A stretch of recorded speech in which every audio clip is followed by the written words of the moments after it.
El origen en la ceniza. 34 después de Cristo. El aire de la capital del mundo no huele a gloria, huele a madera quemada, a resina tóxica y a carne humana en proceso de carbonización. Nerón. El emperador que ha decidido que la política es un escenario donde él es el único actor protagonista, observa el desastre desde su palacio. La ciudad, el corazón del imperio, está siendo devorada por un incendio voraz que parece no tener fin. Nerón necesita un chivo expiatorio sobre el cual descargar la ira, que terminaron enterrados en una fosa común bajo la colina vaticana. Se levantará el imperio más ambicioso que la historia humana haya visto jamás. Pedro no sabía, mientras el mundo se oscurecía, que estaba dejando tras de sí un vacío de poder que el obispado de Roma llenaría con audacia. La iglesia que conocemos hoy es el monumento en la ceniza, en el miedo y en la sangre de un pescador que, sin saberlo, estaba empezando a escribir el guión que todavía hoy, 2000 años después, seguimos intentando descifrar. La historia de los 3 siglos que siguieron a la muerte de Pedro es la historia de una institución que aprendió a esconderse. La re en la sombra. Durante 300 años, ser cristiano en Roma no era una elección de fe, sino una sentencia directa al Coliseo, a las fieras o a la ojera de los jardines imperiales. Pero los obispos de Roma, los sucesores de aquel pescador de manos curtidas, entendieron algo que los césares ignoraban. El poder real no siempre reside en las legiones que desfilan por el foro, sino en la capacidad de construir una estructura que el acero no pueda cortar ni el fuego consumir. Sus reuniones no ocurrían en basílicas doradas ni bajo la luz del sol, sino en el silencio húmedo de las catacumbas. Esos cementerios subterráneos que se extendían como venas bajo la piel de la ciudad eterna. Allí, entre los restos de los muertos, se tejía el futuro de la institución. Lo fascinante de este periodo no es el martirio, aunque el mito se haya construido sobre él, sino la arquitectura administrativa que empezó a cristalizarse en la oscuridad total. Mientras el Imperio Romano se desangraba por sus crisis internas, por sus fronteras que cedían y por la corrupción que pudría sus instituciones, el cristianismo estaba creando, sin que nadie se diera cuenta, la red de comunicación más sofisticada del mundo antiguo. Era una organización simple pero implacable, un obispo, presbíteros y diáconos, una jerarquía que, en medio de la desintegración social, ofrecía un orden inaudito a todos los fieles. Esa estructura, diseñada inicialmente para sobrevivir a la persecución, resultó ser asombrosamente eficiente para gobernar. Es aquí donde reside la gran paradoja fundacional del Vaticano. La autoridad papal no nació de una elección popular ni de una designación divina directa en un trono de gloria, sino de la necesidad administrativa de una red de fugitivos. En cada casa romana, en cada rincón del imperio, había un punto de contacto que reportaba directamente a Roma. El obispo de Roma dejó de ser solo un pastor espiritual para convertirse en un nodo central de información. Los documentos, las cartas de apoyo, las resoluciones de conflictos internos, el reparto de los recursos para los pobres, todo fluía hacia Roma. Los cristianos romanos, conscientes de estar sentados literalmente sobre la tumba del mártir Pedro, comenzaron a reclamar una primacía que, en aquel entonces, ningún otro líder se atrevía a cuestionar seriamente. Estaban creando un Estado dentro del Estado, mientras el mundo se preguntaba por qué la vieja Roma se estaba cayendo a pedazos. El obispo de Roma estaba diseñando el modelo de la nueva Roma. La iglesia ya no solo esperaba el fin del mundo, se estaba preparando para ser la única que quedara en pie cuando todo terminara. El siguiente paso no sería la supervivencia, sino la conquista del propio trono, que antes los perseguía hasta la muerte. La alianza imperial. El mundo, tal como lo conocía el Imperio Romano, estaba al borde del colapso absoluto. Las fronteras cedían ante la presión de pueblos que no buscaban integrarse, sino saquear. En medio de este desmoronamiento épico, aparece la figura de Constantino. La historia tradicional nos narra una conversión mística, la visión de una cruz llameante en el sol y la voz de Dios prometiendo victoria. Pero la realidad histórica es, quizás, mucho más pragmática, fría y política. Para Constantino, el cristianismo no era solo una cuestión de salvación personal. Era el vehículo de cohesión social que el imperio necesitaba desesperadamente para no fragmentarse. Al promulgar el Edicto de Milán, en el año 313, el emperador reconoció que la red invisible de obispos era una herramienta de control territorial muy superior a la agotada burocracia imperial. Fue una fusión corporativa. El gigante que se desangraba encontró en la Iglesia un soporte vital. La Iglesia recibió legitimidad, recursos inagotables y, por primera vez, la capacidad legal de dictar ley sobre la moral pública. Las reuniones, que antes se daban en sótanos húmedos, pasaron a celebrarse en basílicas colosales financiadas por el tesoro imperial. El obispo, antes perseguido como un delincuente común, comenzó a vestir sedas y a sentarse en tribunales de justicia. Fue el momento exacto en que la Iglesia se transformó en una rama fundamental del Estado.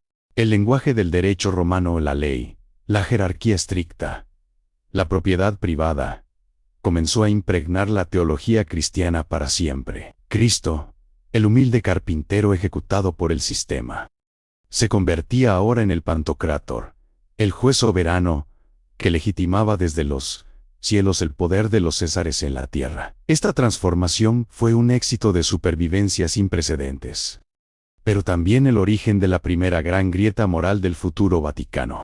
Al casarse con el poder imperial, la Iglesia aceptó las reglas del juego mundano. Aprendió pronto que, para que el mensaje perdurara en el tiempo, debía aliarse con el mismo acero que antes lo crucificaba. Se estableció la convicción de que los destinos de la cruz y de la espada eran, por naturaleza, inseparables. A partir de este momento, el Vaticano ya no sería solo un faro espiritual, se convertiría en un actor político capaz de mover ejércitos enteros.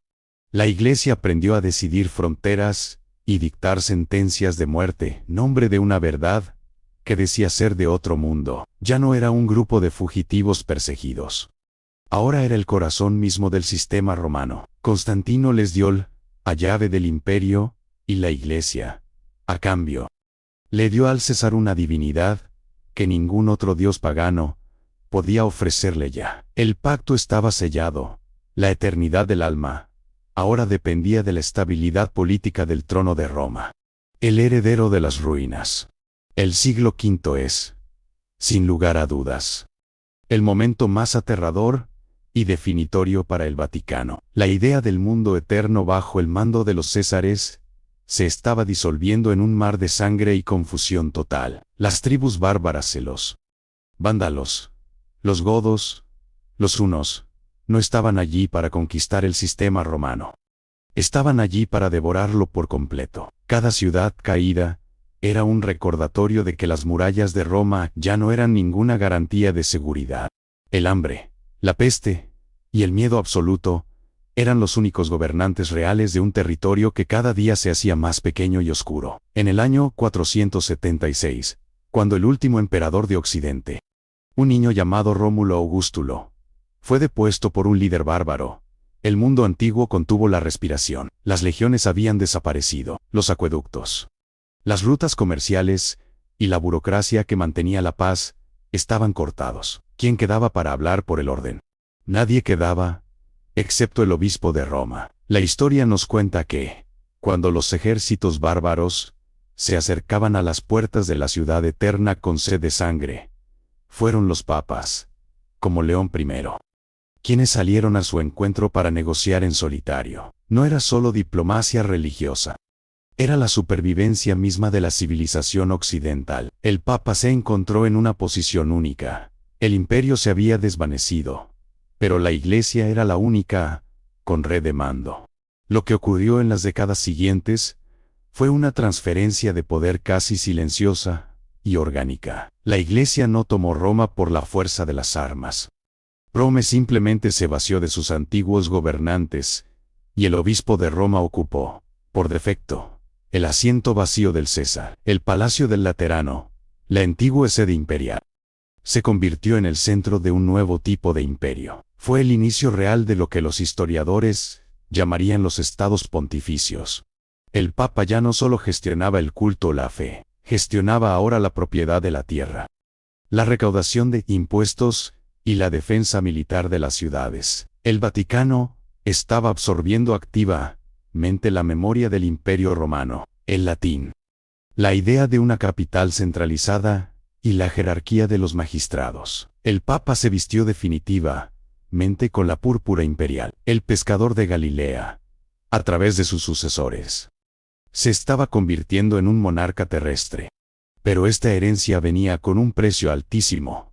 La Iglesia, al cargar con el peso del Estado, se manchó con el polvo de la política cotidiana. La pretensión de ser un reino espiritual que no era de este mundo se vio seriamente comprometida cuando el Papa se vio obligado a alzar murallas, contratar mercenarios y actuar como cualquier otro señor feudal. La cruz se volvió, efectivamente, un estandarte de guerra, bajo la sombra de las ruinas humeantes de la antigua gloria.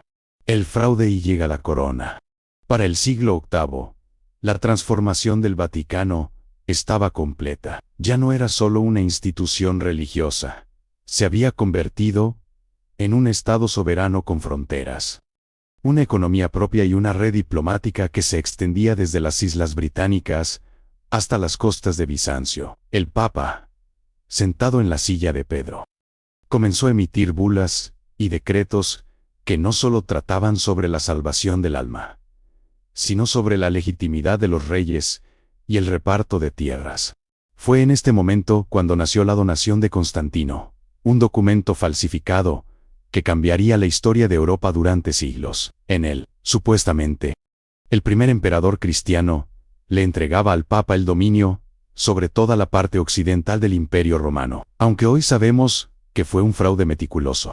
En aquel entonces, fue la pieza maestra de la propaganda vaticana. Le daba al Papa el derecho divino, no solo de orar, sino de coronar emperadores. Imaginemos la escena. El año 800. La Basílica de San Pedro. El día de Navidad. Carlomagno, el bárbaro más poderoso del continente, se arrodilla ante el Papa León III, al ponerle la corona sobre la cabeza. El Papa realizaba un movimiento maestro. Estaba declarando que el poder terrenal era solo legítimo si el sucesor de Pedro lo avalaba. Fue el nacimiento del Sacro Imperio Romano Germánico, una alianza donde el Vaticano actuaba como el gran arquitecto de la política. Esta ambición desmedida marcó el inicio de la era de los príncipes obispos. Roma se transformó en una corte real de primer nivel. Los papas empezaron a rodearse de la etiqueta de los antiguos soberanos paganos. Vestían seda, viajaban en palanquines, y sus palacios se convirtieron en laboratorios de intriga política. La teología, que debía ser un refugio de humildad, se convirtió en una compleja ciencia de poder para justificar el control territorial sobre toda Italia. Se justificaba cada guerra y cada traición como una cruzada necesaria para el orden del mundo cristiano. Pero el costo fue inmenso. Al volverse un actor político central, el Vaticano se exponía a la lógica del poder terrenal, el juego de las sillas, donde el Papa podía ser aliado del emperador un día y su enemigo mortal al siguiente. Este es el periodo en que la fe comenzó a institucionalizarse como un poder absoluto, alejándose paso a paso del humilde pescador. Ya no importaba solo la pureza de la doctrina, sino el control físico de los territorios. Los estados pontificios se convirtieron en una pieza inamovible del rompecabezas europeo. El Vaticano había aprendido que, para influir en la historia humana, debía tener una presencia física que pudiera ser defendida con muros. La gran ironía es que, al intentar salvaguardar la fe a través del poder, la institución estaba empezando a cultivar las semillas de su propia decadencia. La pornocracia.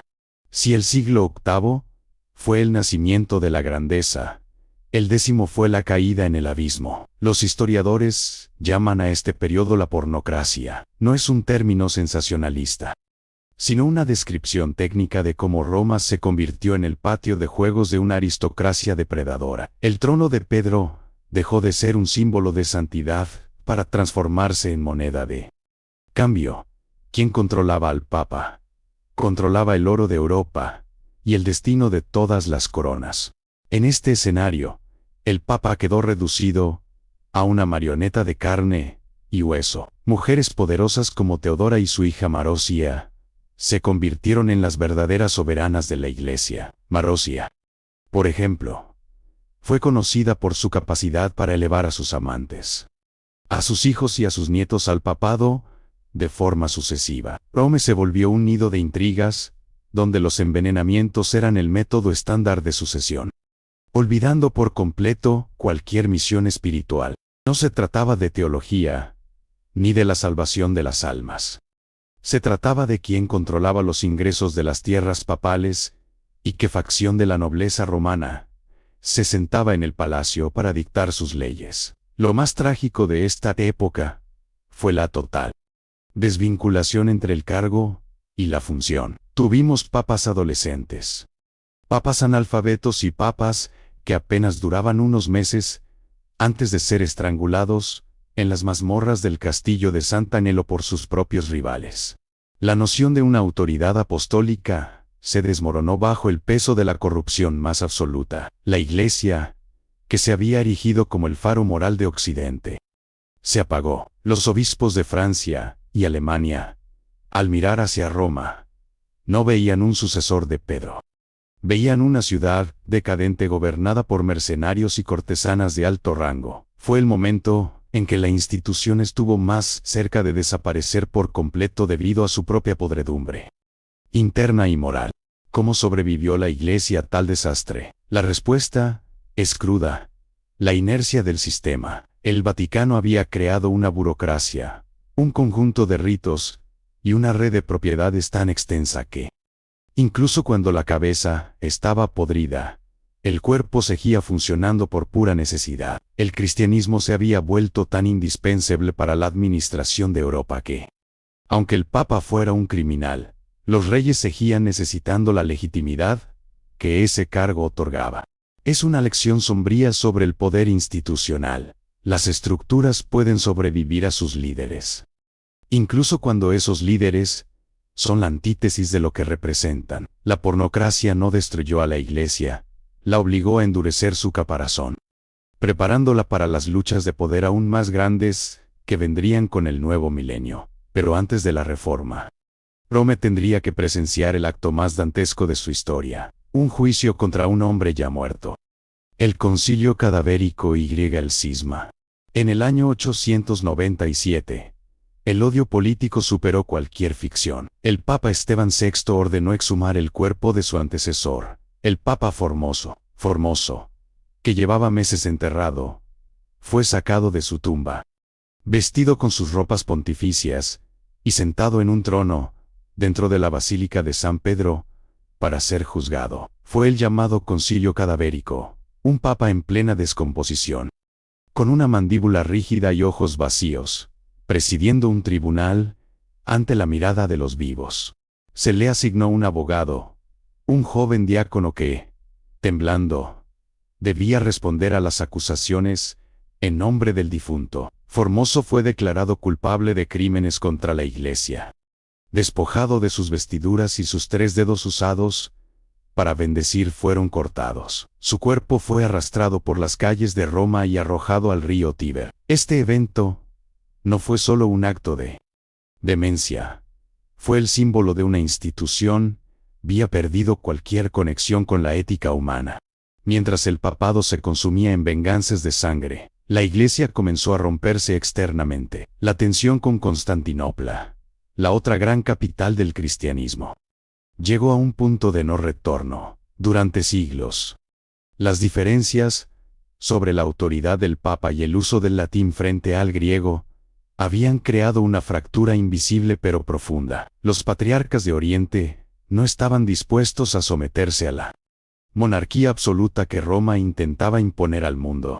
Finalmente, en 1054, esa fractura se hizo realidad. El gran cisma de Oriente. Los legados papales entraron en la Basílica de Santa Sofía y depositaron una bula de excomunión sobre el altar mayor. Fue el divorcio definitivo. La cristiandad se partió en dos bloques irreconciliables. Por un lado, la Iglesia Católica Romana, con el Papa como monarca absoluto.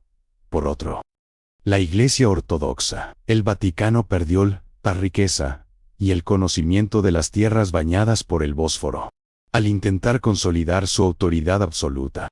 El papado había logrado algo que ni las invasiones bárbaras consiguieron: partir el cuerpo de la cristiandad por la mitad. El Vaticano ya no era la cabeza de toda la Iglesia. Era el monarca de un reino occidental que, aunque poderoso, ahora estaba solo en el mapa. Sin embargo, esta soledad institucional impulsó una agresividad renovada. Si no podían gobernar Oriente mediante la fe, lo intentarían mediante la espada. El siglo XI fue el despertar de la ambición expansionista. Gregorio VII comprendió que, para ser el centro del universo, debía someter a las coronas terrenales por la fuerza o el miedo. Su máxima era clara: el Papa podía deponer emperadores. Esto inició la querella de las investiduras. Una guerra de nervios y excomuniones. El momento cumbre ocurrió en Canosa, cuando el emperador Enrique IV tuvo que humillarse ante el Papa para recuperar su trono y su alma.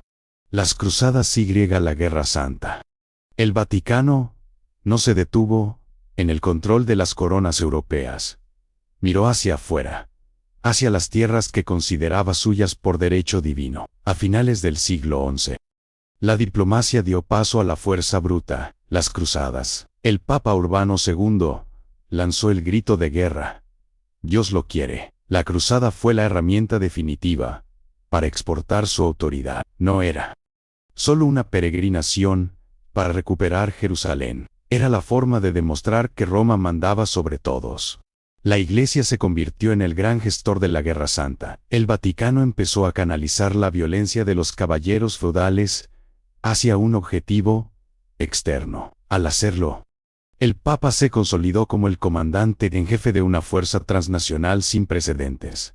Sin embargo, este poder tuvo un costo ético que todavía hoy resuena: las masacres en el nombre de la fe y la militarización del espíritu cristiano, transformando la cruz en un estandarte de conquista total.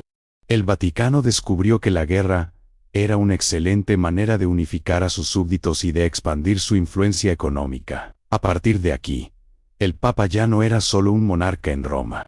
Era un emperador sin corona, que gobernaba a través de las espadas ajenas. Pero el éxito militar trajo consigo una nueva tentación: el oro. La gestión de las cruzadas requería una logística financiera inmensa, lo que obligó a la Iglesia a convertirse en la mayor banca del mundo. Para el siglo XII, el Vaticano era la empresa más rica y organizada de Occidente. Recolectar el diezmo, vender indulgencias y administrar los vastos feudos significaba que Roma estaba sentada sobre una montaña de oro. Pero el oro quieto es estéril. El papado comprendió que necesitaba una infraestructura para mover esa riqueza por todo el continente. Así surgieron los banqueros del Papa, mercaderes italianos que manejaban las finanzas pontificias con gran astucia. Aunque la Iglesia prohibía la usura, los papas encontraron los huecos legales para permitir que casas bancarias manejaran sus fondos. El Vaticano se convirtió en el principal cliente de los prestamistas. Cuando un rey necesitaba dinero para la guerra, acudía al Papa. Se creó un ciclo financiero internacional, controlado desde Roma. El dinero, que fluía de las parroquias más humildes, terminaba concentrado en las arcas vaticanas para financiar la política de alto nivel. Este sistema tuvo un efecto secundario: la mercantilización de la gracia divina. Si la salvación podía comprarse apoyando financieramente a la Iglesia, la virtud se convertía en un activo contable. Roma se llenó de mercaderes, inspectores y abogados que maximizaban las ganancias. El papado ya no solo buscaba la obediencia de los reyes, Buscaba su solvencia económica. El Vaticano había descubierto que el control del dinero era tan efectivo como el de las almas. La Inquisición y el exilio. La riqueza desmedida provocó una crisis de identidad masiva, mientras el Papa vivía como un emperador rodeado de oro. En las calles surgían movimientos que clamaban por un regreso a la pobreza de Cristo. Los cátaros y franciscanos no eran solo rebeldes teológicos. Eran una respuesta directa a la opulencia de la jerarquía. El Vaticano reaccionó con brutalidad, usando la Inquisición, no solo para purificar la fe, sino para eliminar a quienes cuestionaban su poderío. La Iglesia estaba protegida por su dinero. Pero ese mismo dinero erosionaba el tejido moral que justificaba su existencia. El siglo XIV trajo el colapso de la ambición papal de ser el árbitro supremo de Europa. La creciente influencia de Francia chocó frontalmente con Roma. Felipe el Hermoso decidió que el Vaticano debía plegarse a sus intereses. En 1303, atacó al Papa Bonifacio VIII en su residencia, humillándolo y abriendo las puertas a un control absoluto. En 1309, el Papa Clemente V tomó una decisión radical: abandonar Roma y trasladar la Santa Sede a Aviñón. En el sur de Francia, lo que debía ser temporal se convirtió en un destierro de casi 70 años. Este periodo, la cautividad de Aviñón, fue una catástrofe para la legitimidad del papado. Roma se convirtió en una ruina olvidada, mientras los papas vivían con una suntuosidad que rivalizaba con cualquier corte real europea bajo la sombra del rey francés. Los cardenales eran franceses, y los intereses de la Iglesia se alinearon con la política de París. ¿Cómo podía el vicario de Cristo ser independientes si residía bajo un monarca extranjero? Esta etapa reveló la fragilidad del edificio institucional. La pérdida de Roma significó perder la conexión física con el mártir Pedro. Un golpe devastador al prestigio. El Vaticano terminó siendo una pieza más en el tablero de una sola nación, perdiendo su carácter universal. Al perder su base territorial en Italia, el papado se volvió obsesivo con la recaudación de impuestos e indulgencias para mantener su nivel de vida. La Iglesia era percibida como una facción política más. El desastre no terminó con él. Regreso a Roma en 1377. Provocó el gran cisma de Occidente. Dos papas, uno en Roma y otro en Aviñón, excomulgándose mutuamente. El espectáculo era grotesco, y los cristianos de Europa no sabían a quién obedecer en medio del caos. Los reyes se aliaban con uno u otro papa según su propia conveniencia geopolítica. La unidad de la Iglesia se había roto por el peso de su propia ambición temporal. El Vaticano aprendió que, si intentaba jugar el juego del poder político puro, corría el riesgo de ser devorado por él. Esta humillación histórica fue el aviso previo a la gran tormenta que, décadas más tarde, desataría la Reforma Protestante, cambiando la faz de la cristiandad para siempre. El Renacimiento, y los Borgia. Al salir del cisma, el Vaticano decidió recuperar su prestigio mediante la magnificencia estética. El Renacimiento fue la oportunidad de reconstruir su autoridad con mármol y bronce. Roma se convirtió en una obra en construcción destinada a convencer a los fieles de que Dios residía allí. Pero esta búsqueda de belleza tenía una sombra oscura: la ambición desmedida de las familias que ocupaban el trono, utilizando el arte como una fachada para sus crímenes.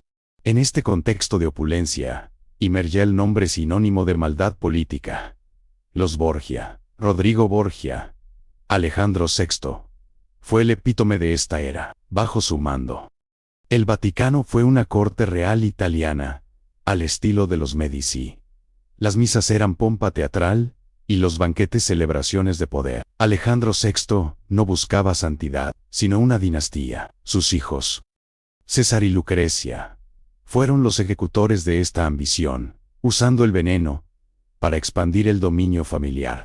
Este periodo muestra al Vaticano en su momento más mundano. Se decía que los aposentos papales eran escenario de intrigas, donde el arsénicos servía en copas de oro. La Iglesia era un Estado militarizado que participaba En las guerras italianas, el Papa era un señor de la guerra, que defendía sus fronteras y buscaba el engrandecimiento de su linaje. La espiritualidad quedó relegada, siendo solo la excusa necesaria para justificar el control político absoluto.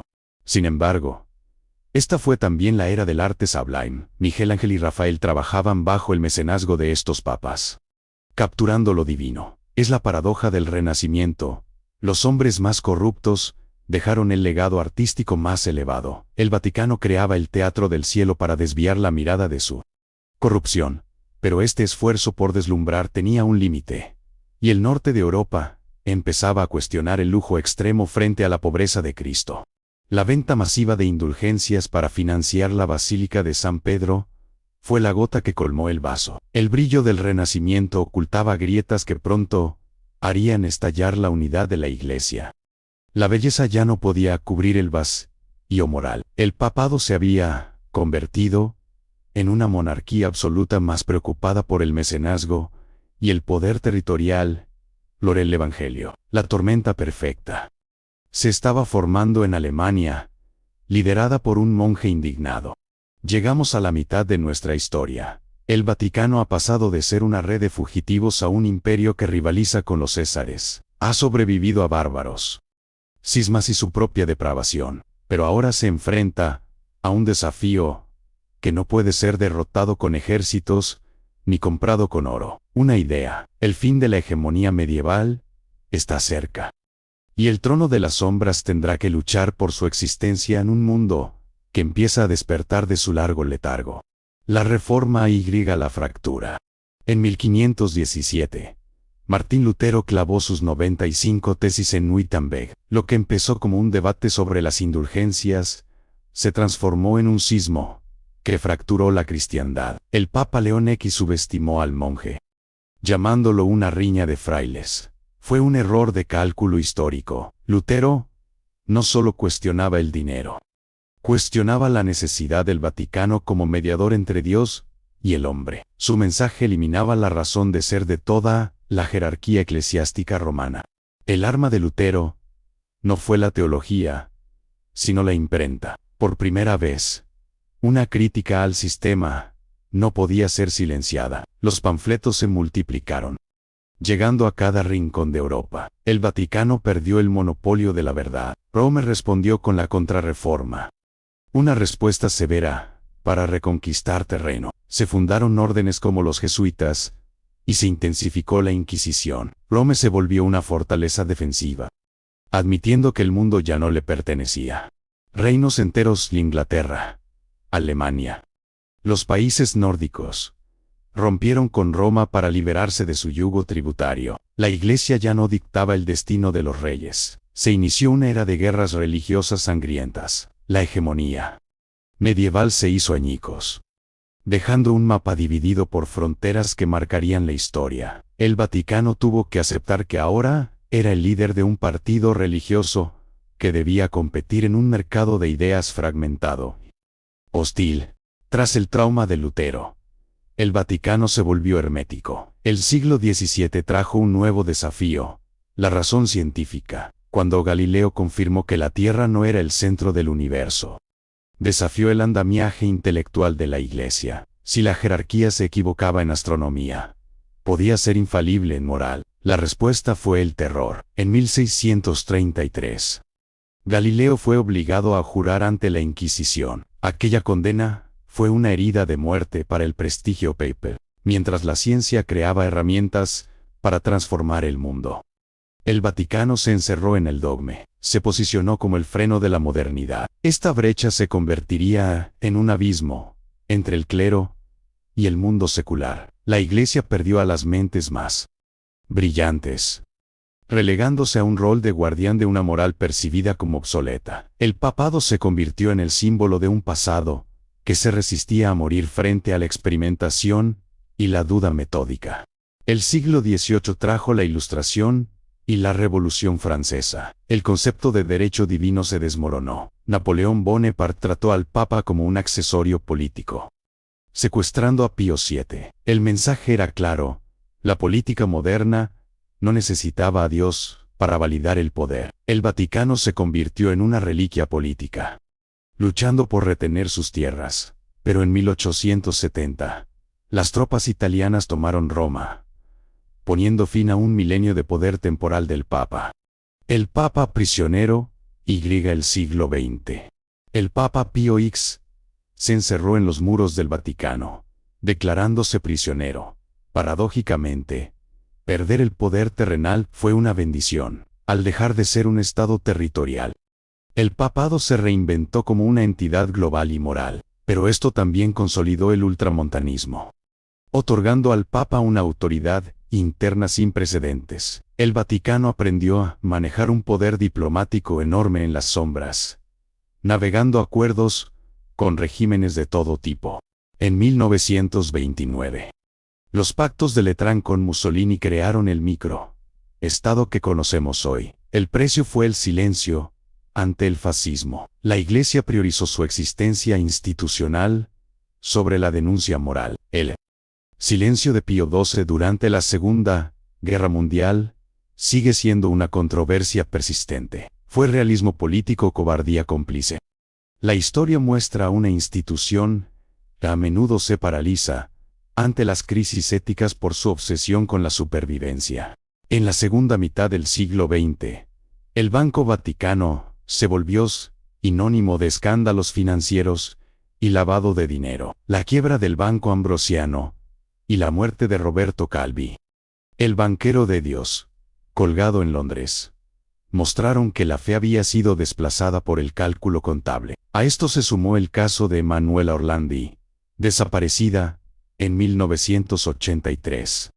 Símbolo de un Estado con secretos inaccesibles y una voluntad de hierro para proteger su reputación a toda costa. La era de la información hizo que el Vaticano ya no pudiera ocultar sus secretos. El nuevo milenio trajo la crisis de abusos sexuales, un fallo sistémico que destrozó su autoridad moral. La cultura de encubrimiento priorizó la imagen de la institución sobre el bienestar de los niños. La Iglesia tuvo que rendir cuentas ante las cortes civiles de todo el planeta. La credibilidad quedó hecha pedazos, forzando a una introspección dolorosa para evitar la irrelevancia total. En 2013, la renuncia de Benedicto XVI mostró la fragilidad humana del cargo. Llegó Francisco, el primer papa latinoamericano, buscando una iglesia para los pobres. Su pontificado es una batalla contra la resistencia interna de una Curie acostumbrada a privilegios. Francisco intenta mover el centro hacia las periferias, enfrentando a sectores conservadores que ven sus reformas como una traición. Es el intento de salvar al coloso milenario de su propia rigidez.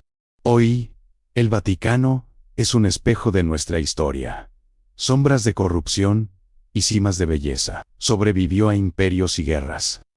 Pero el desafío actual es la conciencia humana. La institución busca volver a ser relevante, un mundo que a menudo la excluye. 2000 años después, el humo sigue saliendo por la chimenea de la Capilla Sixtina, recordándonos que mientras haya un papa, habrá una historia de poder, fe y intriga que define quiénes somos como civilización.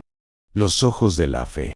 El Vaticano no solo tiene confesionarios, tiene la red de inteligencia más antigua y capilar del mundo. En 1909, bajo Pío X, nació el Sodalitium Pianum, una red de espionaje interno diseñada para purgar a los modernistas, sacerdotes espiando a sacerdotes, archivos secretos sobre cada palabra sospechosa, y una atmósfera de paranoia que definió la Curie. La Iglesia entendió que, para proteger la fe, debía vigilar los pensamientos de sus propios soldados en las sombras.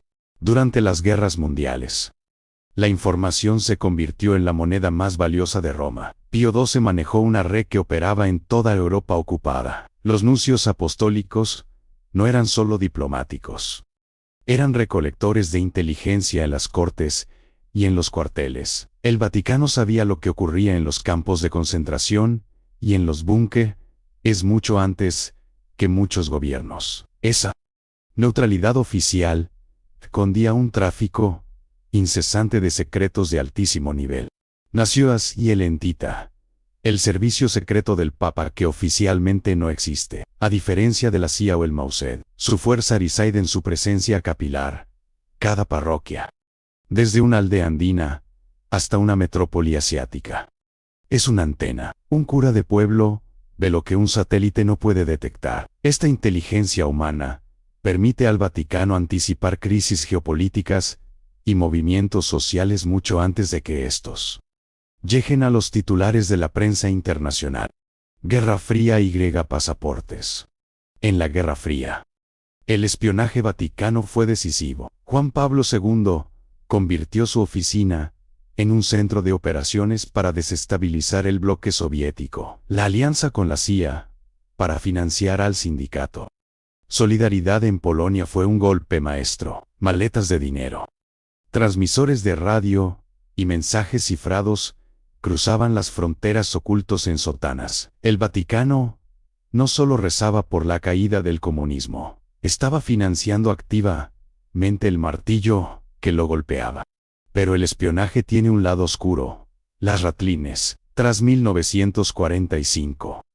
Sectores del Vaticano facilitaron la fuga de criminales nazis hacia Sudamérica. Pasaportes falsos y refugio en monasterios permitieron que hombres como Mengele o Eichmann escaparan. Fue una política oficial o células descontroladas. El pragmatismo de salvar a anticomunistas útiles manchó la sotana blanca con la sombra de la complicidad. La inteligencia vaticana demostró que puede ser tan fría como la KGB. Hoy, el espionaje es digital interno. Los escándalos de Batileaks revelaron que los muros del palacio tienen oídos. El robo de documentos privados del escritorio de Benedicto XVI mostró una guerra de facciones que usa el espionaje para destruir reputaciones. Francisco heredó un estado donde la vigilancia es constante. En el Vaticano, el secreto es la moneda del poder, y en la era de los jeques, la Santa Sede lucha por mantener sus archivos lejos de la luz pública. El tesoro y las sombras. El dinero del Vaticano siempre ha sido un misterio envuelto en incienso. El IOR, el Instituto para las Obras de Religión, ha operado durante décadas con una falta de transparencia que envidiarían los paraísos fiscales. No es solo un banco para curas, es una herramienta de poder geopolítico. A través de él, se han financiado desde movimientos de resistencia hasta dudosas operaciones inmobiliarias en Londres que han dejado agujeros millonarios en las arcas de la Santa Sede. La caída del Banco Ambrosiano, en los años 80, reveló que el Vaticano estaba conectado con una logia masónica prohibida, la P2, y con el crimen organizado. El cadáver de Roberto Calvi, colgado de un puente en Londres con ladrillos en los bolsillos, fue el mensaje final de un mundo donde las finanzas y el espionaje se cruzan de forma mortal. El Vaticano tuvo que pagar cientos de millones para compensar a los acreedores, en un intento desesperado por comprar su silencio.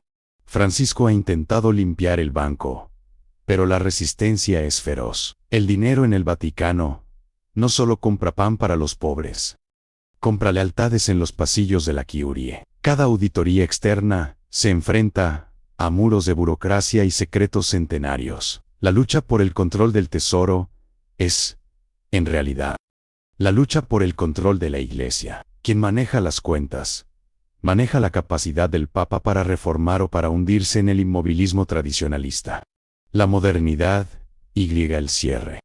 Llegamos al final de este viaje, por el trono de las sombras. El Vaticano de hoy es una institución en tensión entre su pasado imperial y un futuro incierto. Francisco, con su estilo directo, ha roto protocolos, pero el sistema sigue ahí, inamovible como las piedras de la basílica. La Iglesia se enfrenta a un mundo que ya no le teme a sus excomuniones, pero que sigue fascinado por sus rituales y por el aura de misterio que emana de sus murallas leoninas y secretas. La gran pregunta es si el Vaticano podrá sobrevivir a la transparencia total. En un mundo de redes sociales y filtraciones masivas, el viejo modelo de secreto pontificio se resquebraja. Sin embargo, 2000 años de historia nos enseñan que la Santa Sede es experta en el arte de cambiar para que nada cambie. El humo blanco seguirá saliendo. Los cardenales seguirán susurrando. Y el trono de Pedro seguirá siendo el epicentro de una fe que se niega a rendirse ante la razón pura. Rome, la eterna, sigue custodiando las cenizas de Pedro y los secretos de los Borgia, los crímenes de la Inquisición y la caridad de los santos. Es el espejo más grande de nuestra propia humanidad, con todas sus luces y sus sombras más profundas. Al apagar las luces de este relato, queda una certeza. Mientras el hombre busque la eternidad y el poder, el Vaticano seguirá allí, gobernando desde el silencio y la piedra, esperando el próximo giro de la rueda de la historia. Los mercenarios de Dios. En 1506, el Papa Julio II, conocido como el Papa Guerrero, decidió que su seguridad no podía depender de las volubles facciones romanas. Reclutó a 150 mercenarios suizos, famosos por su lealtad inquebrantable y su ferocidad en combate. Así nació la Guardia Suiza Pontificia. No eran simples adornos ceremoniales. Eran una fuerza de choque de élite. Entraron en Roma un 22 de enero, marcando el inicio de una tradición que ha sobrevivido a imperios, revoluciones y guerras mundiales. El momento que definió su leyenda ocurrió en 1527, durante el brutal saqueo de Roma por las tropas de Carlos V, mientras la ciudad ardía y miles morían. 189 guardias suizos se plantaron frente a la Basílica de San Pedro para proteger la huida del Papa Clemente VII. Fue una carnicería. Solo 42 sobrevivieron, pero lograron ganar el tiempo suficiente para que el pontífice escapara por el Passetto di Borgo hacia el castillo de Sant'Anello. Aquella sangre selló un pacto eterno con el papado. Cada 6 de mayo, los nuevos reclutas juran lealtad sobre la bandera del cuerpo, conmemorando aquel sacrificio heroico, aunque hoy los vemos con sus alabardas y sus cascos con plumas rojas. Su entrenamiento es moderno y riguroso. Para ser guardia, se debe ser suizo, católico, soltero, y haber completado el servicio militar en su país. Son, en esencia, soldados de élite camuflados bajo un traje renacentista, entrenados para dar la vida por un hombre que llaman padre. El uniforme y el juramento. Existe un mito persistente que dice que el uniforme de la Guardia Suiza fue diseñado por Miguel Ángelo Rafael. La realidad es más mundana, pero no menos fascinante. El traje actual, con sus bandas azules, amarillas y rojas, los colores de los Medici, fue rediseñado en 1914 por el comandante Jules Repon. Se inspiró en los frescos de Rafael para recuperar la estética del Renacimiento, creando una imagen icónica que hoy es la marca visual más potente del Vaticano en el mundo. Bajo esa seda y terciopelo, los guardias portan armas modernas de última generación. En sus patrullas nocturnas por los pasillos del palacio, las alabardas dan paso a pistolas Sig Sauer y metralletas MP5. Son el primer anillo de seguridad de un Estado que es un objetivo constante para el terrorismo internacional. El contraste es total. Un pie en el siglo XVI por tradición y el otro en el siglo XXI por necesidad táctica. Son la encarnación viva de la resistencia del Vaticano. Pero la Guardia Suiza, también, es un cuerpo de vigilancia interna. Controlan los accesos, conocen cada entrada secreta, y observan quién entra y sale de los apartamentos pontificios, en un lugar donde la información es poder. Ellos son los oídos silenciosos de los pasillos. Su lealtad es al Papa, no a la Curie, lo que los convierte a menudo en los únicos confidentes neutrales en un entorno lleno de facciones enfrentadas. Ser guardia es aprender el arte del silencio absoluto. Sombras en el cuartel.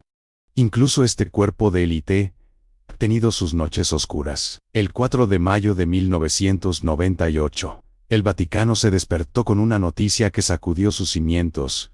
El comandante Alois Estermann, su esposa y un joven guardia, Cedric Tournai, fueron hallados muertos a tiros en su apartamento. La versión oficial habló de un arrebato de locura de Tournai por un ascenso denegado, seguido de un suicidio. Pero en el Vaticano, las versiones oficiales rara vez calman el hambre de la verdad.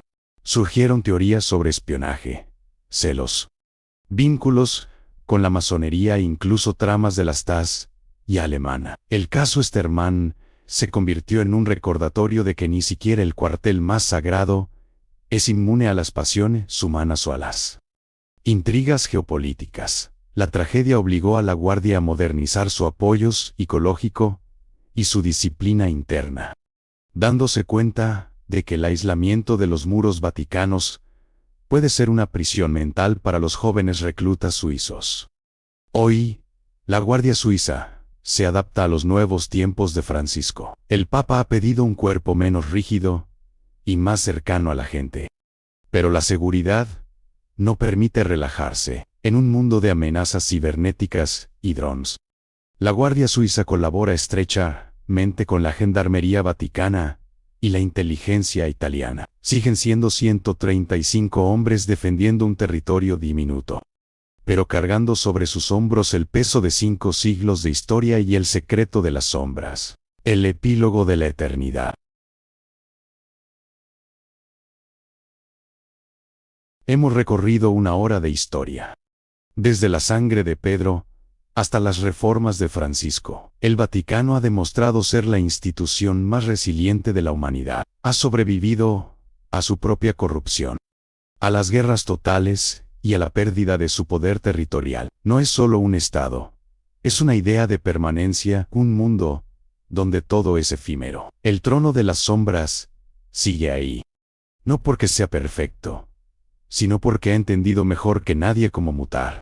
Al final, el Vaticano es un recordatorio de que el poder siempre necesita un relato, ya sea a través del arte sublime de la Capilla Sixtina, el oro de sus altares o el misterio de sus archivos secretos. Rome sigue capturando nuestra imaginación. Es el lugar donde lo divino y lo profundamente humano chocan de forma violenta y hermosa. La historia del papado no es una línea recta hacia la santidad, sino un laberinto de decisiones pragmáticas para asegurar que la fe persista. Mientras el reloj marca el final de esta hora, las luces se apagan en la plaza de San Pedro. Los guardias suizos cierran las puertas de bronce y el silencio vuelve a los pasillos donde alguna vez susurraron los Borgia y conspiraron los reyes. El Vaticano seguirá siendo ese cofre de secretos, esa fortaleza de fe y ese teatro de poder, porque mientras haya alguien buscando respuestas en el cielo, habrá alguien en Roma reclamando el derecho de darlas desde la tierra.